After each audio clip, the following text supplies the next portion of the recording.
Assalamualaikum tuğanlar, qandaysizlar? Sizler men Sorka 770 kanal qayradan.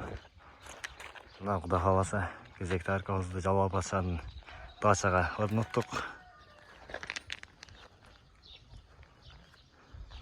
Силифтер қойылды, бұл жақтарға сулар жетті.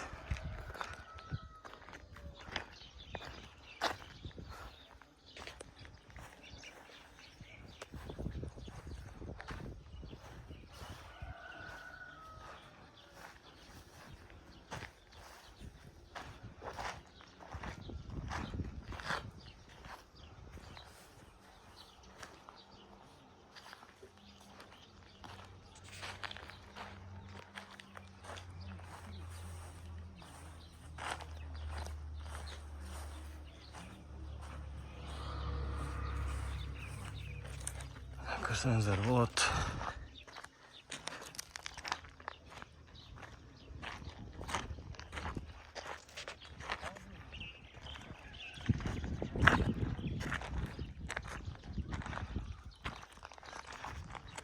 Бұл арқасының размері 13-ке 5.40 болды. Жаңа материал ұстақысы менен бүтіші 200 000 сомға бүтті. Полный бүтішіні. Kimga shuna xizmatlar kerak bo'lsa, xayrli bo'lsizlar. Жақын болса лайк және комментарий жаза кетіңіздер.